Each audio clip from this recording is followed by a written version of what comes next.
Hi, I'm AJ and welcome to Nominate Tarn. You can see the tent behind me. I've pitched here, and like the last camping video I did, I'm not going to tell you what to do.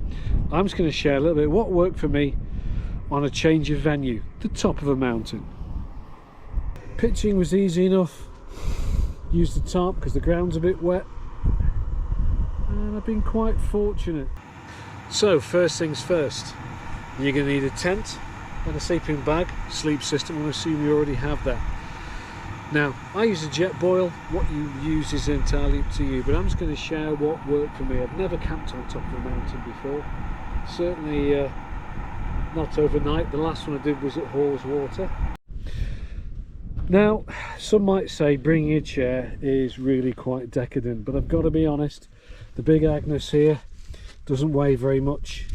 You can see, yes, it all adds up, but what I found is I'd rather go for a slightly heavier, well-padded pack so I can carry a bit extra.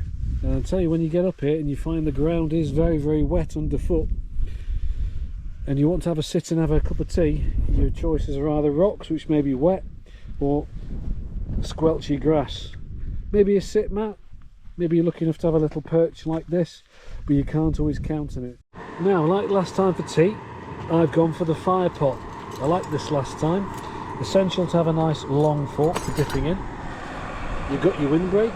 I've got my little sachets of UHT milk. Important not to throw the rubbish away, bring it with you. And this time, a very ample supply of tea. If you remember, last time I didn't have any of that and I ran out of tea pretty bloody early. Right, that's on the boil. Let's see how this works out. So what have we got? Chili con carne with rice. Alrighty.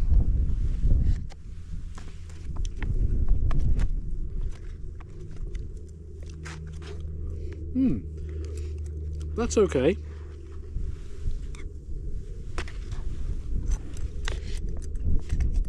Might be worth bringing a little tiny bottle of something hot. I think I'll give that a little bit more because the rice isn't quite done. But you know what? There's something to have here.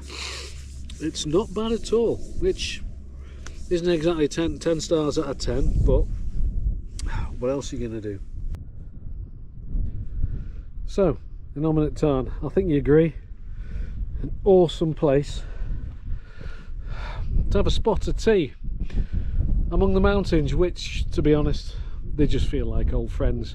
It's the weather that can be the capricious mistress here. A few clouds starting to gather over Pillar, but optimism.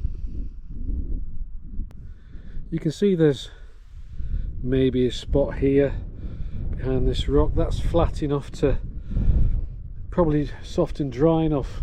What I've chosen is a little area that's just above the average water line of the edge of the tarn. It's going to get a bit squishy around here. These are things you have to consider, apparently. A bit squishy around here, but I've just come up, not enough in a hollow that it's going to pool here, and my tent's going to be in a little tarn of its own. There's opportunity here, so it does rain, it will run down there, but not enough of a slope that'll be uncomfortable, like last time. I think what's also worth remembering, maybe you feel differently, all I have to focus on here when I'm staying here overnight is just looking after myself. I've got to cook, I've got to eat, I've got to stay out of the weather, no exposure, as it were, hypothermia or anything silly like that. I've just got to do some basics. I've got nothing pecking my head other than look at the awesome Pillar here.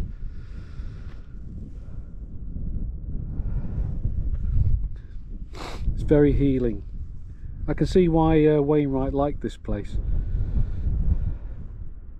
Suddenly it starts raining. You shouldn't be caught unawares by the rain. You've got to expect it. What's your plan? And B, where are you going to put everything? Luckily, but water bottle can stay outside, jet boil can go back in its bag, put together and left in a carrier bag in my rucksack, which will be in my porch. Like I say, I'm not telling you what to do, but I just think these things are essential rather than, oh no, it's raining, what am I going to do?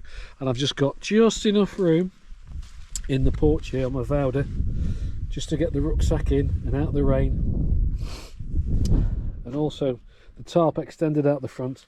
Just want to kneel down to come in and reduce my wet knees as much as possible. I want these to dry before I put them back on tomorrow.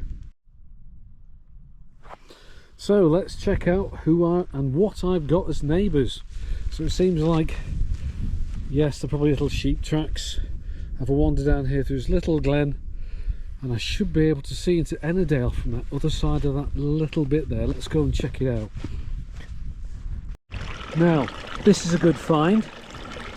Running water. Now, while innominate tarn is obviously fed by water from the mountains, which is fine, it sits and it's on the stagnant side. So if you can, get yourself running water. I'll get my MSR filter out after I've taken a look over this crest, and I'll fill up that way, safer. Let's have a look, see here. Wow, wow.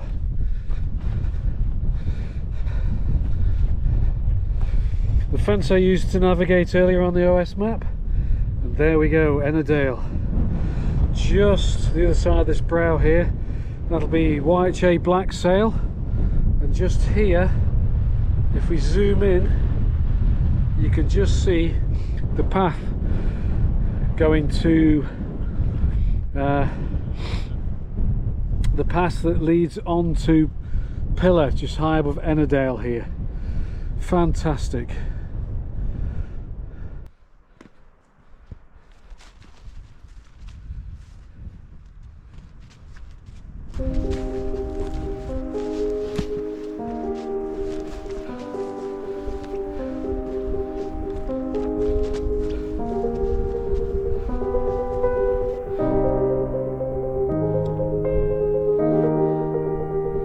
And I think you can agree,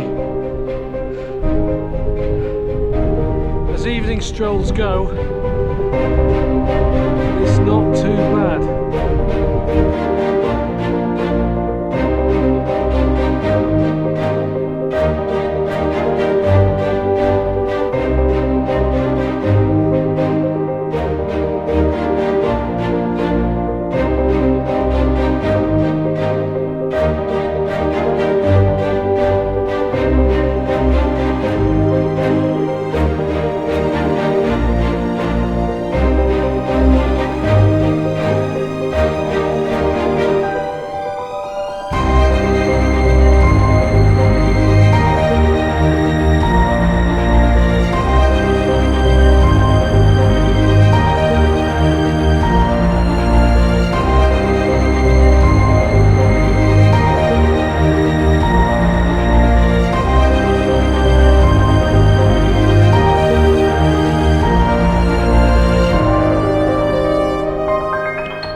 I think so far I've got out of it what I was hoping for.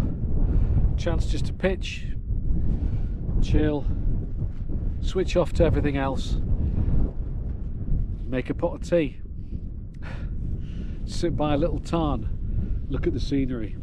Sometimes that's all you need, but this has been, I've been lucky. A gap in the weather, a chance to pitch my tent. No, I'm not going to see a glorious sunset. You're not going to have an Instagram style unzipping the tent tomorrow. I doubt that very much, because sometimes it just isn't like that. But while camping here at Innominate Tarn, yeah, I can see if it gets busy, there's going to be very, very few places to pitch. But when you've got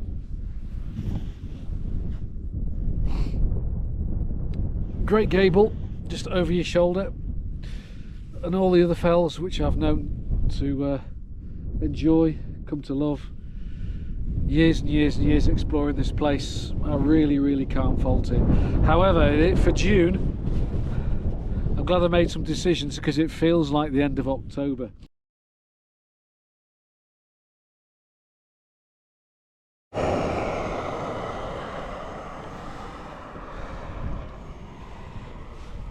Good morning and welcome to Haystacks. It's 7 AM. Not a bad sleep considering how blinking cold it's been. A little bit of colour on the fells with the help of the blue sky. Great Gable still sulking. 10 kept me dry, obviously. Much colder this morning than I expected in June. That sleeping bag is rated down to -2. I think it only just kept, yeah, on my breath, I think it only just kept me really the side of comfort. So surprising considering it's June, but there we go, got through it. Let's move on now to Ennerdale Youth Hostel. Thank you. Packing everything away bit by bit. Bed system first, everything internal into the rucksack, and then the final thing we do is shake off the cover and stow it. Lovely. But first, tea. So there we have it. Tents away, leave no trace, and apart from the burned out remains of a previous fire around these stones, there's no evidence that I was ever here. So time set off over haystacks down to Scarth Gap Pass and then into Ennerdale. So wild camping at un-Summery Tarn. What do I think? I think it was lovely. I think the views are spectacular. It's a shame it's not actually on top of a summit, but it is next to a little tarn which can't be as such. It's been a good adventure, learning more about what works for me for kit wise. Thank you, un-Summery Tarn. It's very clearly a very special place.